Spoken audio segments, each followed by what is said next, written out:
bersama saya Lafrani sedang berada di kapal Adara, tepatnya di distrik navigasi 01 Tanjung Pinang.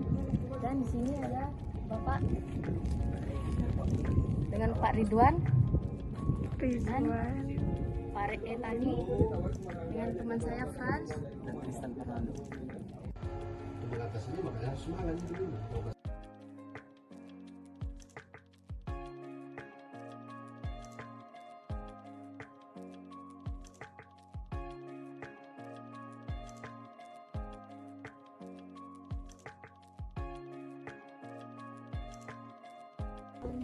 Prepare suku cadang atau itu berkala atau belum ada berkala beberapa bulan sekali kita minta tidak ada itu untuk dari mulai pendidikan terus kegiatan sehari-hari ya kita bantu semua ya semua penting buat saya nggak ada pentingnya. Ini ada yang mau rekam ngoperasi dan merakam tadi. Oke.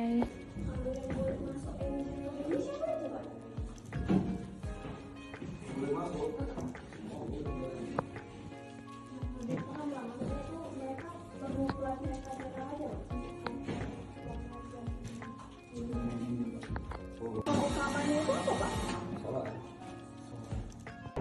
Ini sistemnya, sistem starternya menggunakan baterai.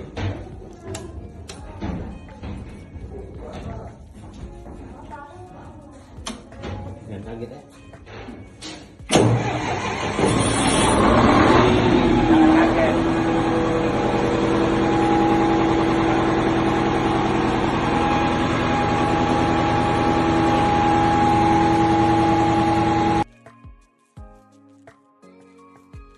Mesin induk kapal, jantung penggerak yang memungkinkan kapal besar berlayar melintasi lautan luas.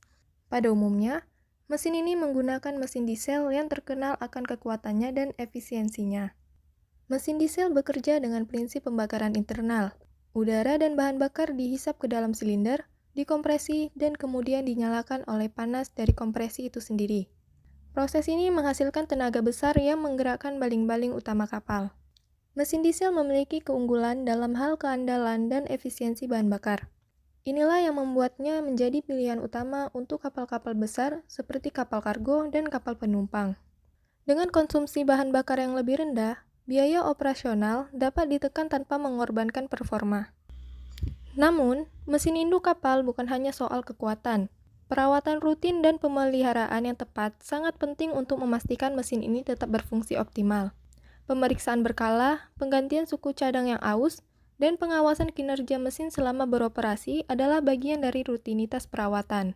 Inovasi teknologi juga memainkan peran penting dalam pengembangan mesin induk kapal. Mesin-mesin modern dirancang untuk menjadi lebih ramah lingkungan dengan emisi yang lebih rendah dan efisiensi yang lebih tinggi. Ini sejalan dengan upaya global untuk mengurangi jejak karbon dan menjaga kelestarian lingkungan laut. Selain mesin utama, kapal juga dilengkapi dengan berbagai mesin pendukung seperti generator listrik, pompa air, dan sistem pendingin. Semua mesin ini bekerja secara sinergis untuk memastikan kapal dapat beroperasi dengan baik dan aman di tengah lautan.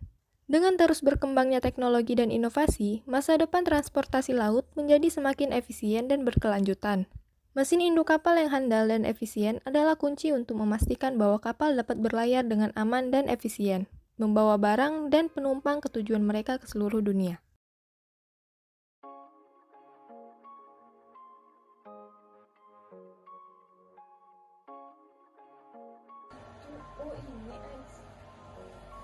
Itu Egdis.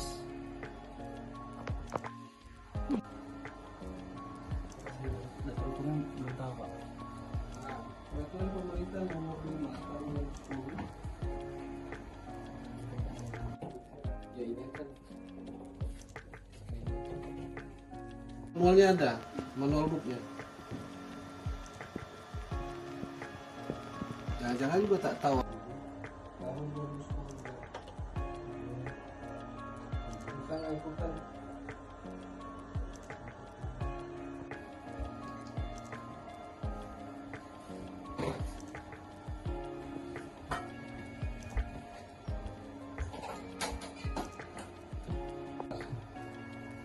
Kompas di sini.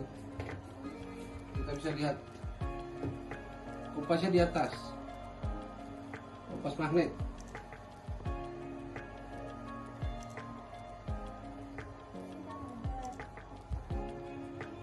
Kalau radar kan alat navigasi elektronik. Oh, kehilangan daya listrik. Kehilangan daya listrik. Pengganti kompas kemudi adalah kompas standar ini.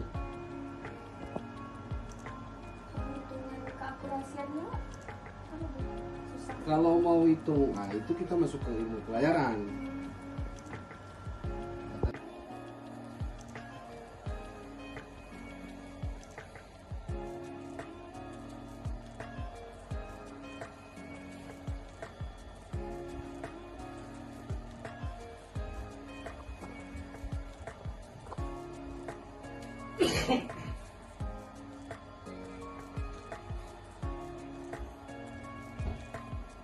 Dia butuh waktu 3 menit ini itu terbaru, tapi ini sudah tergolong standar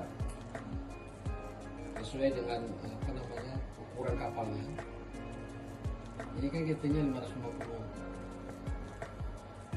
harus punya radar, dan dia sudah punya radar.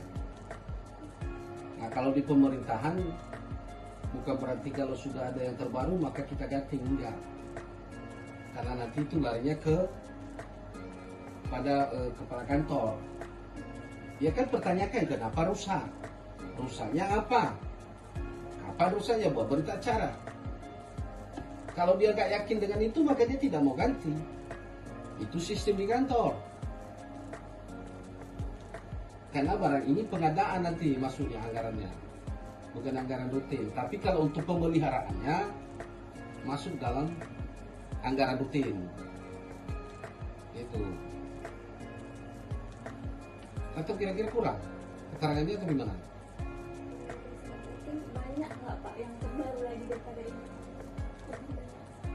Nah itu kalau masalah ala-ala ini kita harus ini melihat pengeluaran. Perusahaan apa yang mengeluarkan barang ini? Ini kan bukannya Furuno. Ada juga perusahaan lain yang mengeluarkan radar, bukan hanya dia. Tapi kalau sesuai spesifikasi dari kapalnya udah sangat memadai ya Pak? Sudah memenuhi. Kalau memadai beda. Sudah memenuhi standar. Kalau memadai berarti 2 dong. Makanya dikatakan memadai. Kalau lebih standar berarti dia. Dia ya standar-standar aja, sama dengan standar operasional prosedur. Dia pakai standar aja. Nanti kalau kita sudah maju baru itu masuk ke sana.